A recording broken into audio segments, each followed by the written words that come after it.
Doris Dorie Miller was born October 12, 1919 in Waco, Texas, the third son of sharecroppers Connery and Henrietta Miller. He was named Doris after a mistake by the midwife assisting his mother, who was convinced that the baby would be a girl.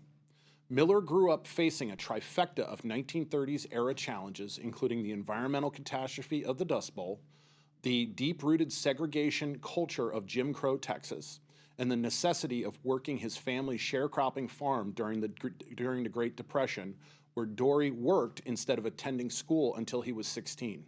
Seeing limited options for his future in 1939, Miller enlisted in the peacetime U.S. Navy as the ship's mess cook, one of the few jobs available to African Americans in the segregated U.S. military, since at the time, the U.S. military did not allow African Americans to be posted in, quote, fighting or leadership positions.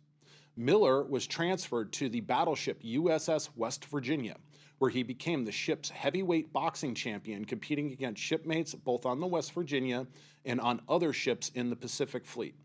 Thanks to his building popularity through boxing, Miller was given the rare opportunity to train in gunnery as well as his cooking mess duties. On the morning of Sunday, December 7, 1941, Miller was doing his duties serving breakfast mess and collecting laundry aboard the West Virginia as it was moored at Pearl Harbor, Hawaii, when 521 Japanese warplanes surprise attacked the U.S. Pacific Fleet, hitting the West Virginia with 7 torpedoes. Miller raced to his battle station, an anti-aircraft gun, only to discover that it had already been destroyed. Miller was then ordered to report to the ship's bridge to assist in moving the West Virginia's mortally wounded captain. Miller then manned one of the bridge's anti-aircraft machine guns, returning fire as Japanese planes continued their attack. Miller is credited with shooting down 2 Japanese warplanes before he and the rest of the surviving crew were ordered to evacuate the badly damaged West Virginia, which sank in the shallow water of Pearl Harbor. For his heroic actions at Pearl Harbor that day, Miller was recognized as one of the first U.S. heroes of World War II, and President Franklin D. Roosevelt approved awarding Miller the Navy Cross, the 3rd highest honor in the U.S. Navy, and the first time an African-American sailor was recognized. On May 2, 1942, the medal was awarded to Miller by Admiral Chester Nimitz, the newly installed Commander-in-Chief Pacific Fleet and a fellow Texan, in a ceremony aboard the aircraft carrier USS Enterprise. Nimitz said of Miller's commendation, quote, "This marks the first time in this conflict that such high tribute has been made in the Pacific Fleet to a member of his race, and I'm sure that the future will see others similarly honored for brave acts," unquote. In 1943, Miller was both honored and used by the U.S. Navy and U.S. military in the creation of a propaganda poster entitled "Above and Beyond the Call of Duty," aimed at encouraging more African Americans to enlist in the U.S. military during the war. A copy of the original poster is on permanent display at the Smithsonian's National Portrait Gallery in Washington, D.C. Miller returned to the fleet, rising in rank to 3rd-class steward's mate, and was transferred to the escort carrier Lipscomb Bay, which joined the November 1943 task force attempting to retake the Gilbert Islands in the Pacific.